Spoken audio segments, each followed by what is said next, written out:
On the way 1.0 চ্যানেলে আপনাদের স্বাগতম জানাই। আজকে আপনারা শুনবেন কালকুটের লেখা কোথায় পাবো তারে বইয়ের 11তম পর্ব। আপনাদের সাথে আছি আমি অজয় সরকার। তাহলে শুরু করা যাক।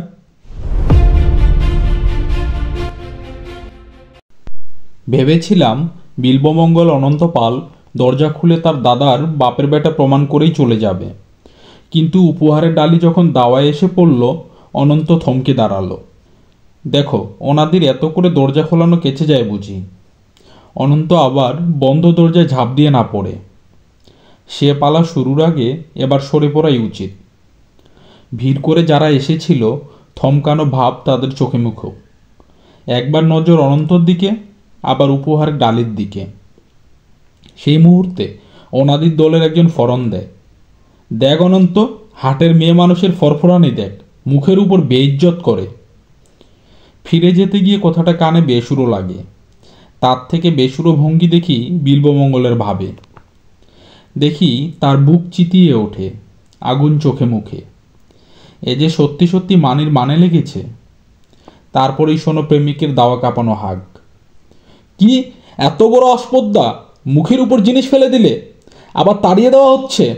তবে আমি ওই প্রতিজ্ঞা করে যাচ্ছি, শালার এ মুখ আর কোনোদিন হব না। বলেই সে ঝাঁপ দিয়ে পড়ে, দরজায় নয়, উপহারের সামগ্রীর ওপর দু হাতে সাবড়ে তুলে নেয়। আপন জনপদে হলে এমন সহজে দাঁড়িয়ে অপার কৌতূহলে এ দৃশ্য দেখা হতো না। ওই যে সেই কথা, অপরিচয় কোনো সীমারেখার ডাক টানে না, তার কোনো দাবি দাওয়া নেই। চেনাচিনিতেই গোলমাল। সে তখন পরিচয়ের নানান বেড়া তুলে দেয়। সেখানে ভদ্রলোকের সহবত ঘাড়ে আমার পাল্লার কাটায় এদিক ওদিক করে। এখানে অচেনার ভিড়ে আমার সে দায় নেই, কিন্তু বাদার এই বিল্বমঙ্গলের ব্যাপার দেখে কোথায় যেন নিজের লজ্জা লেগে যায়। মাথা নত হয়ে পড়ে আর একটা ধিক্কারের ধ্বনি বাজে, ছি ছি ছি। কি করব, যখন আমি দর্শক তখন আমিও যোগে যোগ হয়ে যাই। ঘর থেকে প্রেমিকের বেরিয়ে আসা তবু একরকম ছিল, তাতে চলতি স্রোতে টান দেখেছিলাম। এ যে কাদায় পাকে ঘুলিয়ে গেল হে। ঘোলানোর ঘূর্ণি আরও দেখি। দরাম করে দরজা খুলে যায় আবার।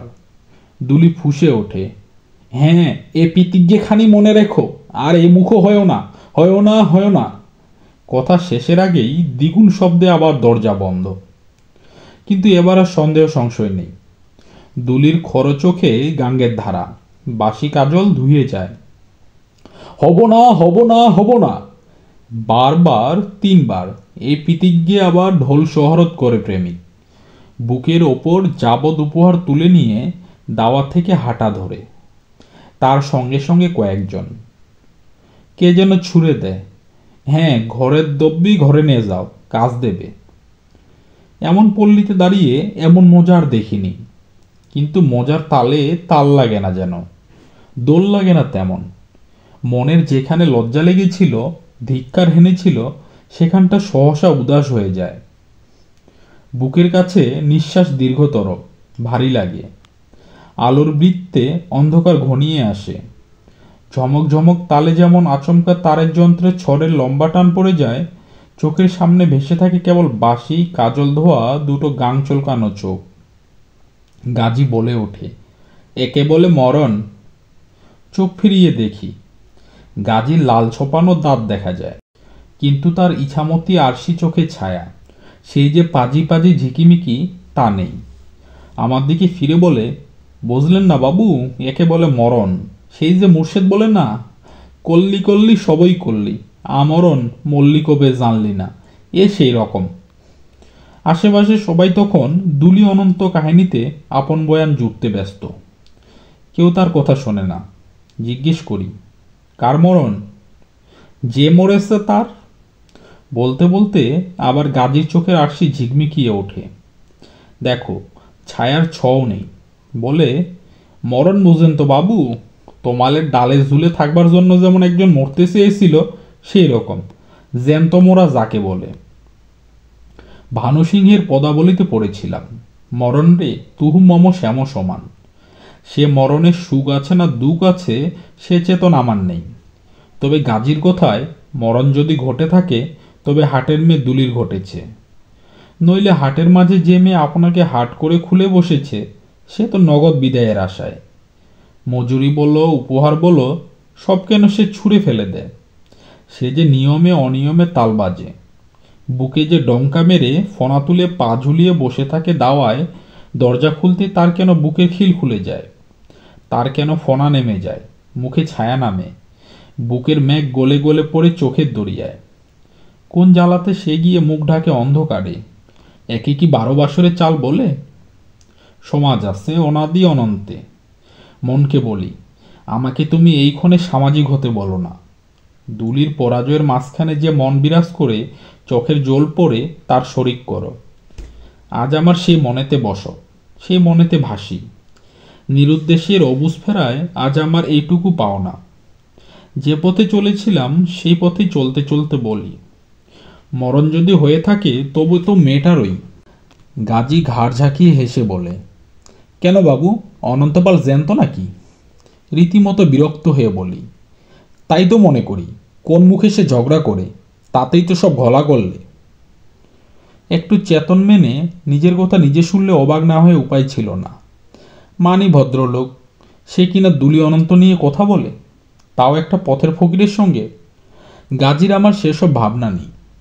যেন রহস্য করে চুপি চুপি বলে, বাবু, ঘোলায় বলেই থিতয়, তাই কিনা বলেন?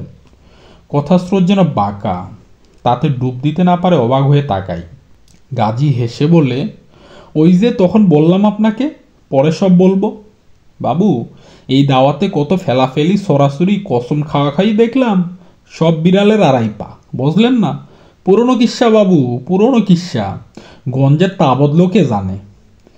তার মানে তুমি বলছো? কথা শেষের আগেই গাজী বলে ওঠে, আমি বলবো কেন বাবু? আজই রাতের বেলায় আবার যার জিনিস তার ঘরে আসবে, তখন মানভঞ্জনের পালা, তারপরেতে একেবারে ভাব সম্মিলন। বলে গাজী হে হে করে হাসে, আবার বলে, তয় যদি বলেন অনন্ত ঘর থেকে বের হয়ে এলো কেন, তাহলেই বলতে হয় 10 জনের মধ্যে দাদার একটা মান রাখতে হয়। তেমনি আবার দুলিসুরিরও মান যায় যে 10 জনের সামনে। ওই বাবু ঘরের বলেন হাটের বলেন, সব মেয়ে মানুষের এক কথা, এই জগতে তোমার কাছে আমি বড় না বাপ দাদা বড়। দুলিরও সেই কথা। মেয়ে মানুষকে বলতে লাগবে, রাই তুমি ছাড়া কি সাই জগৎ আছে? তাইতে বাবু অনন্তের গোলমাল হয়েছে। শুনতে শুনতে এবার আমার চোখের ফাঁদ বড় হয়। ছেঁড়া তালির আলখাল্লা ধুলায় মাখানো, কাঁধে ঝোলা ফকির এমন মেয়ে মানুষ বোঝে কেমন করে? এ তো মুর্শিদের নামের মজুরের কথা নয়। সুরের সঙ্গে সঙ্গত যে করে না, সে কেমন করে বল দেবে? এ মানুষ তবে মুর্শিদের নামের মজুর নয় কেবল, ডুবকি বাজিয়ে ফেরা পথে ঘোরা উদাসীন নয় শুধু, অন্য মজুরিও আছে। প্রকৃতি নামের মজুরানা না থাকলে এ বল কেন বাজবে? অথচ চেয়ে দেখো, প্রকৃতি নামের কথাই আছে। গাজী তখনও অব্যর্থ চালের বল দিয়ে চলেছে। আর মান যায় বলেই মন খেদে মরে, তখনই ঝগড়া। ওই আপনি যা বলেন ঘোলা করা, তাই বলি বাবু, না ঘোলালে কি থিতয়? তয় হ্যাঁ, যদি দেখতেন দাওয়ার মাল দাওয়ায় পড়ি রইল, হাকর পাকর নেই, অনন্ত চলি গেল, তাহলেই জানতেন ও আলগারসি সারাসারি, তলায় তলায় বকবগায়, তাই জল ঘলায়। আবার সেই পাজির চোখে গাজীর হাসি। আর যা কিছু বাতফুস সব আমার জিভেতেই ঠেক খেয়ে যায়। যা বলার শোনার এখানেই শেষ। তবু ভুরুকুসকে লোকটার চোখের দিকে না তাকিয়ে পারি না।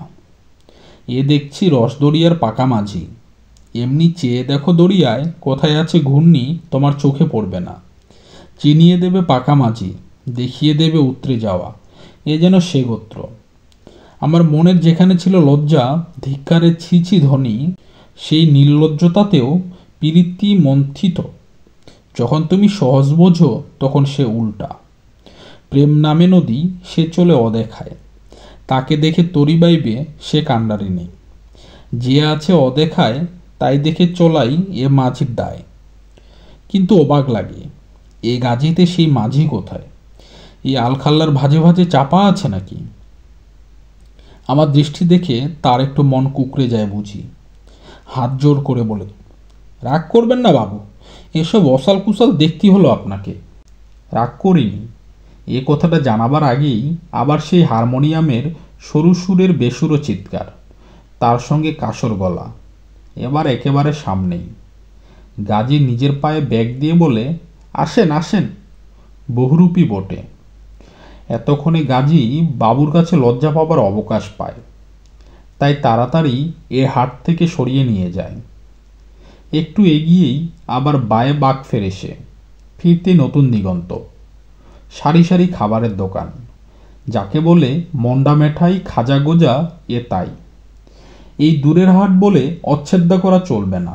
রীতিমতো কাঁচ লাগানো আলমারিতে থরে থরে সাজানো রসগোল্লা, রাজভোগ, পান্তুয়া সব আছে গামলায় গামলায়। হতে পারে অ্যালুমিনিয়ামের গামলা। কাঠের বারকষে আছে গাল ফুলানো গজা, পেঁচানো অমৃতি, পেতলের বাটায় সন্দেশ। আরও দেখো লেখা আছে মিষ্টি দধি। আড়ালে আবডালে নয়, দোকানের ভিয়েন বসেছে সামনেই। সিঙ্গারা নিমকির তো কোথায় নেই, তবে ছবির কথা আর বলবো না। এখানেও তার রাজত্ব বেড়ায় বেড়ায়। তার সঙ্গে ঠাকুরদের নানান বাণী, এক নয় কয়েকটি সারি সারি দোকান। ভিতরে বসবার জায়গা অনেক, যজ্ঞী বাড়ির খাওয়া হয়। তার আশেপাশে রয়েছে চিড়া, মুড়ি, মুরকি, বাতাসা, চিনি, মিস্ত্রি, কদমার দোকান। চারদিকে মাছি পাবে পর্যাপ্ত, তার সঙ্গে বলতা মৌমাছি। ভয়ে ভয়ে অমন করে হাত পা ছড়বার দরকার নেই। তুমি যদি হুল না ফোটাও, সে তোমাকে ফোটাবে না। সকলেরই উদ্দেশ্য এক, খাবার সংগ্রহ। এ দিগন্তে আসামাত্র হঠাৎ গাজী ভুলে যাই, দুলি অনন্ত ভুলে যাই। এত যে আমার বেরিয়ে পড়া অচিন পথে পথে, কেন কিসের খোঁজে তাও না জেনে সেই রসিকের সব রস এখন দেখি জিভের রসের ধারায়। তাত্ত্বিকেরা কাকে বলেন মহাপ্রাণী কে জানে। এখন দেখি মহাপ্রাণী আমার সারা দিনের শূন্য জঠরে উপবাসে কাঁদে। হায়, এত কথা এক নিমেষে হারায়। হঠাৎ মনে হয় সূর্য অনেক দূরে ঢোল খেয়েছে, দুপুর কেটে গিয়েছে কখন। যে দিগন্তেই যাই, দানাবিনে কোন পাখিতে নাম গায়। দেখো কেমন আষ্টে পৃষ্ঠে মানুষ। কেবল মানুষ কেন, একেবারে টায়ে টিকে জীব। এই কথাটা কোনো রকমই ভুলতে পারা যায় না। সারাদিনের এত ক্ষুধা কোথায় কখন এমন করে ঝিমিয়েছিল কে জানে। এখন যেন ডাকাতের মতো হাঁক দিয়ে উঠল। কেবল যে এইসব দেখি মহাপ্রাণী চমক খেলেন তা নয়। রক্তে আরেক নেশা আছে, তার গন্ধও পাই। কোথায় যেন ভাতের গন্ধ ভাসে, তার সঙ্গে তরকারি ব্যঞ্জনের। এত দূরের হাটে সে আসা নিশ্চয় বৃথা। এখানে যাদের বসত তাদেরই রান্নাবান্না হচ্ছে। তবু মুড়ি, মুরকি, মিষ্টির থেকে ভাত ব্যঞ্জনের গন্ধেই এই বাঙালি মাছি পাগল। দাঁড়িয়ে পড়েছিলাম আগেই। দু পা এগিয়ে গাজীও ফিরে তাকায়, কাছে এসে বলে, খাবার কিনবেন বাবু? তা নইলে আর এ হাটে দাঁড়ানো কেন? বললাম, খিদে পেয়েছে, একটু খাওয়া দরকার। গাজীর যেন নিজের প্রাণে লাগে, বলে, আহ মুর্শেদ, দয়া করো হে, এতখানি বেলা হলো আমার স্তব মনে নাই। কি খাবেন বাবু? অভাবে যা জোটে। বললাম, কি আর খাবো, অন্য কিছু তো পাবো না, দই মিষ্টি দিয়ে মিটিয়ে নিই। ইতিমধ্যে এক দোকান থেকে ডাক পড়েছে, আসেন বাবু, ভালো রাজভোগ আছে, সন্দেশ আছে। ফিরিস্তি শুনতে শুনতে পা বাড়াবো ভাবছি, তার আগেই গাজী বলে ওঠে, কইতি তো সাহস পাই না বাবু, 2-3খানা ভাতের হোটেলও আছে। ভাতের হোটেল? এগে বাবু, তার মধ্যেই লারান্দার হোটেলখানি বেশ সাফসুরত আছে। ওই যে শুনলেন না মাহাতো চাচা বললে একবার নারায়ণের ঘর ঘুরি যাবে, তার মানে চাচা চাচি ওখান থেকে ভাত খেয়ে হাঁটা দেবে। ভাতের হোটেল শুনে শরীরে ক্রিয়া হয়, কিন্তু মন খুঁতখুত করে। হঠাৎ কোনো দিকে এগোতে পারি না। গাজী উৎসাহ দেয়, লারান্দার ঘরে আপনি চেয়ার টেবিলও পাবেন, কাঁচের গিলাস পাবেন, চীনামাটির সানকি পাবেন। একটু যেন মন টানে, সামান্য কথা নয়।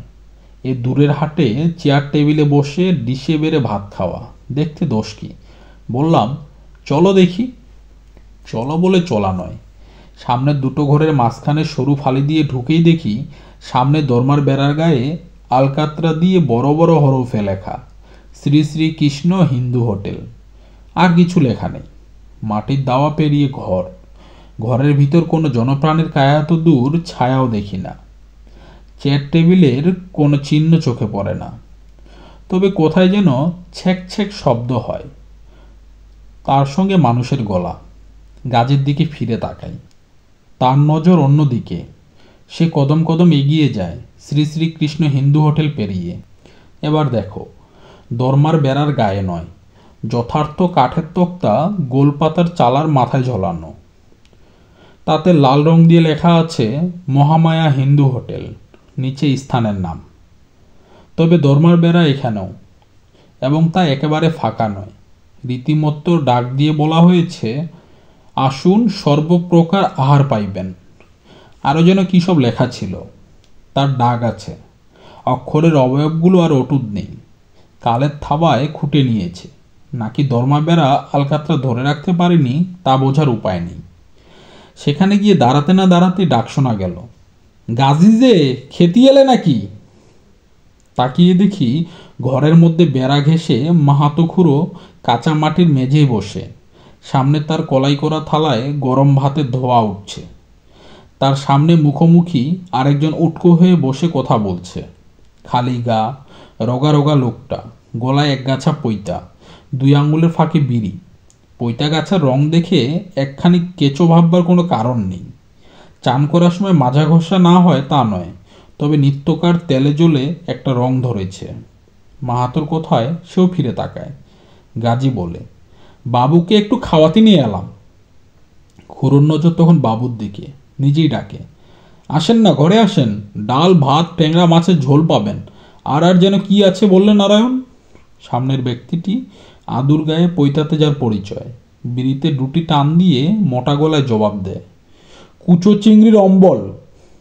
তা না হয় বোঝা গেল, কিন্তু মুর্শিদের নামে চেয়ার টেবিল তো দেখি না। কাচের গ্লাসের বদলে দেখি মাহাতোর সামনে ছোটোখাটো একখানি ঘটি, সিনেমাটির শানকির জায়গায় কলাই করা থালা।